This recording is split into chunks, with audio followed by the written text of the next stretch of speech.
nama saya Muhammad Fajar Febian. Saya dari kelas 12-6 kelompok 2. Jadi saya bersama salah satu pembina Rohis di sini. Silakan Pak, perkenalkan namanya. Baik, nama Bapak Ferdi Firdaus. Alhamdulillah sebagai guru SMA 2 dan pembina Rohis. Oke Pak, izin bertanya. Jadi sejarah munculnya pembiasan Asmaul Husna itu bagaimana Pak? Ya, menurut informasi yang telah beredar atau ditanyakan pihak terkait, jadi adanya Asmaul Husna ini sudah lama sekali, bahkan sebelum zaman Pak Denny. Pak Denny itu kepala sekolah terlama di SMA 2 Kota Serang. Beliau memimpin selama 13 tahun, jadi semenjak tahun 2005. Tapi katanya Asmaul Husna itu sudah ada dari zaman 1995 ya. Jadi sudah ada dulu, memang menjadi ciri daripada SMA 2 Kota Serang yang memang sekolah berbasis spiritual, begitu kira-kira. Terus manfaat dari pembiasan Asmaul Husna ini apa aja Pak? Manfaatnya adalah tadi kita lebih bisa mempelajari bahwa Allah itu memiliki nama-nama yang baik yang bisa kita gunakan ketika kita mohon sesuatu kepadanya. Contoh, kita mohon rizki, Allah itu Maha Ar-Razzaq, ya, Maha Pemberi rizki. Maka kita ketika akan minta rizki, sebut nama Allah. Ibarat kita ingin merayu seseorang, jadi sebut dengan nama yang indah baginya, nama yang ia inginkan, gitu kira-kira. Manfaatnya ya tadi, untuk dapat menghafal Asmaul Husna, karena siapa yang menghafal Asmaul Husna, kata Rasul dalam hadisnya, ia akan dimudahkan masuk dalam surganya Allah Subhanahu wa taala. Oke Pak, terus sejarah dari salat zuhur berjamaah itu dari mana Pak asalnya? Kalau sholat zuhur berjamaah ya tidak ada sejarahnya, karena ini merupakan suatu kewajiban bagi seluruh kaum muslim dan muslimat. Adapun di SMA 2 itu memang alhamdulillah dari dulu sudah terbangun masjid, ya, dari kepala sekolah yang pertama. Oleh karenanya diadakanlah yang sholat zuhur itu berjamaah. Adapun teknisnya mungkin berubah-ubah. Dulu sempat yang laki-laki yang perempuan digabung. Nah sekarang ini untuk efisiensi waktu, jadi waktunya dibagi dua, jam 12 sampai jam 12.20 itu yang putra, itu yang ikhwan. Kemudian setelah itu dari 12.20 sampai dengan 12.45 mungkin yang akhwat. Jadi ada sedikit perbedaan dari segi teknis pelaksanaan saja. Lupa, untuk sejarah salat Jumat berjamaah ini dari mana? Nah, kalau sejarah salat Jumat ini ada semenjak zaman Pak Denny, ya. Jadi dulu tidak dilaksanakan salat Jumat, jadi salat Jumatnya di luar.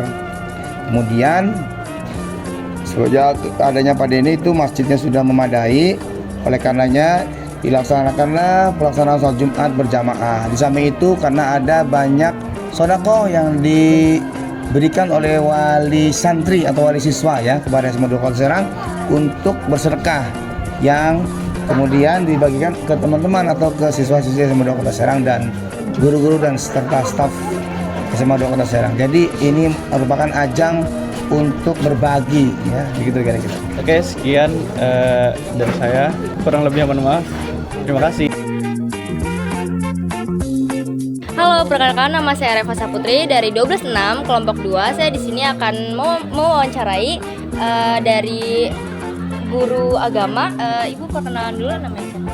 Assalamualaikum warahmatullahi wabarakatuh. Perkenalkan nama saya Bu Fitria. Saya mengampu guru PAI. Di sini saya akan izin bertanya tentang seputar sholat duha. Sejarah dari sholat duha apa ya, Bu? Sholat duha pertama dilakukan pada saat zaman kepemimpinan Pak Haji Denny Arif. Nah, kenapa ada sholat duha? Di sana mengikuti ada program Asmaul Husna, pembiasaan Asmaul Husna. Nah, dari situ pembiasaan sholat duha dilakukan setiap bulan sekali di akhir minggu. Jadi hari Jumat terakhir di setiap akhir bulan dilaksanakan sholat duha bersama.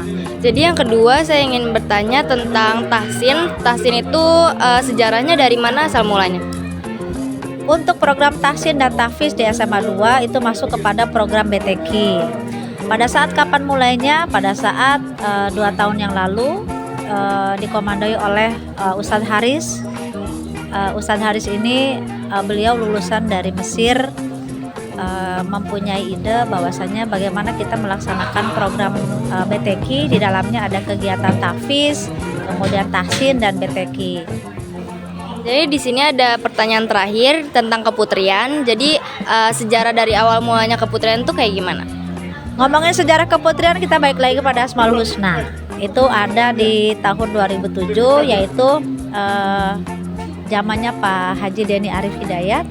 Di sana ada program Asmaul Husna.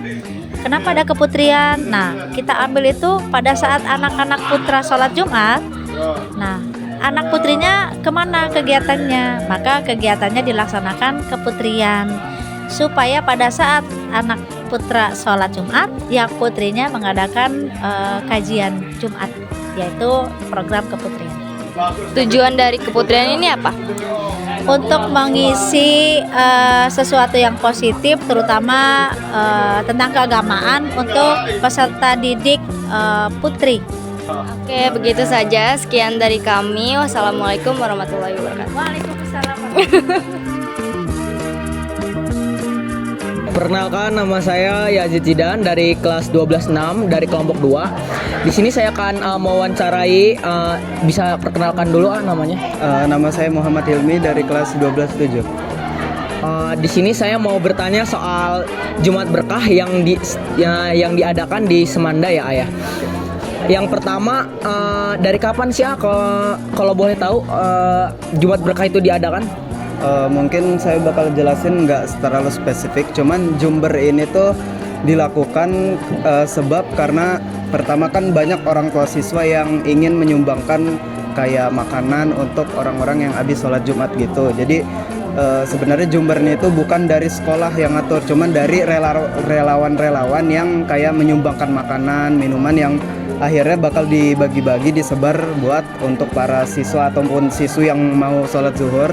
Kan siswa kan habis sholat Jumat nanti ngambil. Okay. Untuk yang siswi bakal ngambil pas mau sholat zuhur. Boleh juga nggak sih dijelasin manfaat buat si pemberi dan penerima dari Jumat Berkah itu? Untuk pemberi Jumber itu udah pasti, yang pasti banget ya, insya Allah bakal dapat pahala jariah, karena yang merasakan kan satu semanda ya makanannya itu. Iya.